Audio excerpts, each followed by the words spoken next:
पहले 2-3 मैचेस में आपको जीतने दिया जाता है ताकि आपका कॉन्फिडेंस बढ़े और आपको लगे कि आप इसमें मास्टर बन चुके हो।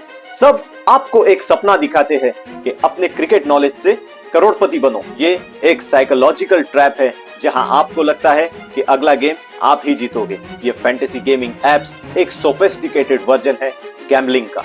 90 से 95% लोग अपना पैसा हारते हैं, सबका पैसा छू मनता है। ये सब टेक्निक्स कैसीनोज में भी यूज की जाती है। आप हार भी रहे हो और ऊपर से टैक्स भी भर रहे हो। हर मैच से पहले एक नोटिफिकेशन आता है, टीम बनाओ, करोड़पति बनो। लेकिन असली कहानी क्या है? क्या फैंटेसी गेम्स सच में एक मौका है अमीर बनने का, या एक छुपी हुई लूट जो हर दिन आपकी जेब धीरे धीरे खाली कर रही है? क्या आपको भी लगता है कि ये फैंटेसी एप्स आपको करोड़पति बना देंगे? वीडियो को एंड तक देखिए क्योंकि ये आपके लिए एक वेकअप कॉल हो सकता है।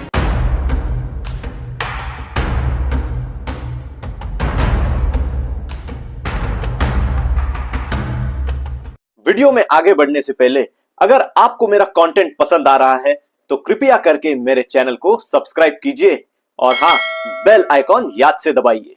बेटा तुमने क्यों खेला? ये नशा है ना? 96 लाख रुपए का कर्ज है तुम्हारे ऊपर। माँ टीचर है, माँ बात नहीं कर रही।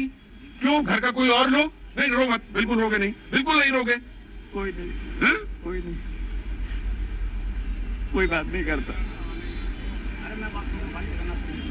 फैंटेसी गेमिंग एप्स आजकल हर किसी के मोबाइल में मिल जाते हैं। सब आपको एक सपना दिखाते हैं कि अपने क्रिकेट नॉलेज से करोड़पति बनो। ये एप्स कहते हैं कि आप सिर्फ अपनी स्किल्स से जीत रहे हो, लेकिन स्किल से ज्यादा यहाँ काम करता है लक।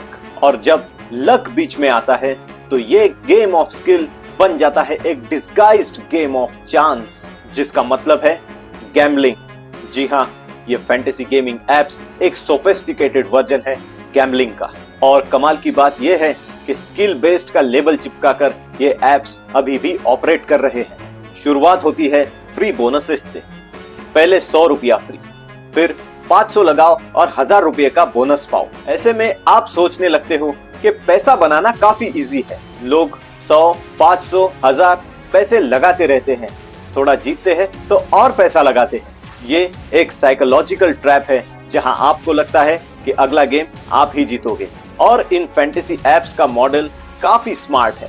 जब आप एंट्री फीस भरते हो, मान लीजिए 100 रुपया, तो ये पूरे 100 रुपए आपको जीतने के लिए नहीं लगते। कंपनी अपना कमीशन या प्लेटफॉर्म फी करीबन 10 या 20% पहले ही काट लेती है। बचा हुआ पैसा कुछ लकी विनर्स में डिस्ट्रीब्यूट होता है। और सबसे बड़ा स्कैम पता है? 90 से 95% लोग अपना पैसा हारते हैं और सिर्फ टॉप के 1 या 2% लोग जीतते हैं। बाकी सबका पैसा छू मनता। खत्म, bye bye, tata, good bye, गया। एक एग्जाम्पल से समझते हैं। मान लीजिए 5 लोगों ने 100 रुपए लगाए तो 500 रुपए जमा हुए। इस पे सबसे पहले लगेगा 28% जीएसटी।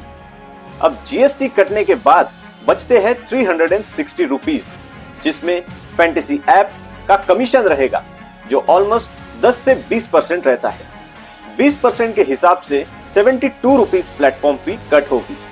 अब बचता है 288 रुपीज जो विनर्स को लीगली मिलना चाहिए, लेकिन उस पे भी 30% टीडीएस कट होता है एज पर सेक्शन 115BJ। अब बचा है 201.6 रुपीज, जिसमें जीतने वाले ने 100 रुपए लगाए भी तो थे, तो एक्चुअल विनर को अमाउंट मिलता है 101.6 रुपीज। अब इसमें ऐप का कमीशन होता है 72 रुपीज। गवर्नमेंट को जीएसटी और टीडीएस मिला के मिलते हैं 226.4 रुपीज। अब इसमें सबसे ज्यादा जो फायदा हो रहा है वो हो रहा है गवर्नमेंट का। आज हर बड़े क्रिकेटर या बॉलीवुड स्टार का चेहरा किसी ना किसी फैंटेसी ऐप के साथ जुड़ा हुआ है, और इसी का असर है कि 2018 से 2024 के बीच फैंटेसी गेमिंग एप्स का मार्केट 10 गुना बढ़ चुका है, क्योंकि हमारे रोल मॉडल्स हर एड में हमें करोड़पति बनने का सपना दिखाते हैं। जब लोग इन स्टार्स और हीरोज को एंडोर्स करते हुए देखते हैं तो उन्हें लगता है कि ये एक ट्रस्टेड प्लेटफॉर्म्स है। लेकिन क्या ये बॉलीवुड स्टार्स और हीरोज उस समय आपके साथ होते हैं जिस समय इस ऐप पे आपका पैसा डूब रहा होता है।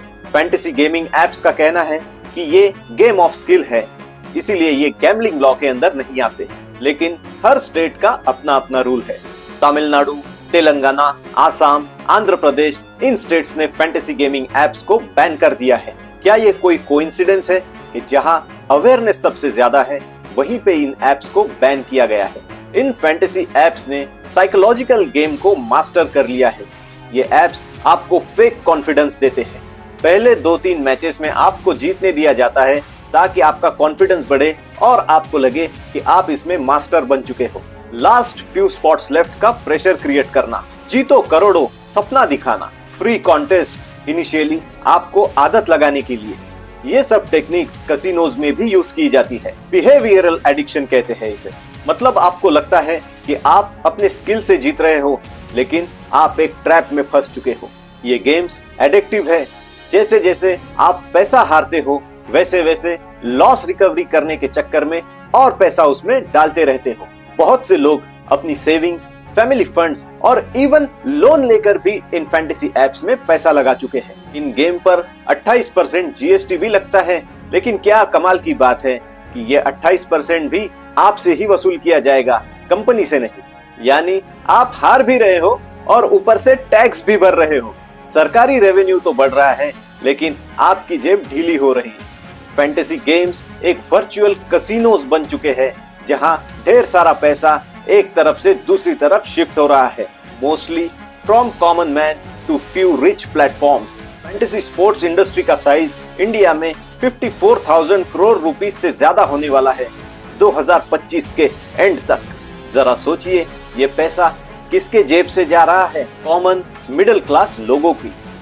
फैंटेसी गेमिंग ऐप्स से केवल एडिक्शन ही नहीं बढ़ रहा, लेकिन हमारे देश के यूथ इसके पीछे टाइम भी वेस्ट कर रहे हैं। सिर्फ 10 रुपए लगाने के बाद उसको वसूल करने के चक्कर में T20 ODI ही नहीं पर 5 दिन का टेस्ट मैच भी पूरा देख लेते हैं। अब कुछ लोगों का एक्सक्यूज रहेगा कि हमें एडिक्शन नहीं है, हम तो बस टाइम पास के लिए खेलते हैं। ऐसे लोगों से मैं सिर्फ इतना कहना चाहूंगा कि 15 से 20 मिनट शांति से बैठिए और हिसाब लगाइए कि टिल डेट आपने इन एप्स पे कितने पैसे लगाए और कितने कमाए। जवाब आपको खुद मिल जाएगा। फिर भी अगर टाइम पास के लिए आप एक लिमिटेड बजट में खेल रहे हैं तो ठीक है, पर अगर आप एक फुल टाइम इनकम या लखपति बनने के चक्कर में ये गेम खेल रहे हो तो रियलिटी चेक ले लो। फैंटेसी गेम्स का बिजनेस मॉडल एक साइलेंट लूट है, जहां कंपनीज जितनी बड़ी बनती जा रही है उतना ही आम आदमी गरीब बनते जा रहा है। So don't be their next victim. इसीलिए समझदारी से खेलो या बिल्कुल मत खेलो। अगर आपको ये वीडियो इंफॉर्मेटिव लगा तो लाइक जरूर करना, शेयर करना अपने दोस्तों के साथ और कमेंट में बताइए कि फैंटेसी गेमिंग ऐप का आपका एक्सपीरियंस कैसा था। मिलते हैं अगले वीडियो में, तब तक के लिए अपना ध्यान रखिए और अपना पैसा और टाइम दोनों की वैल्यू समझिए। जय हिंद।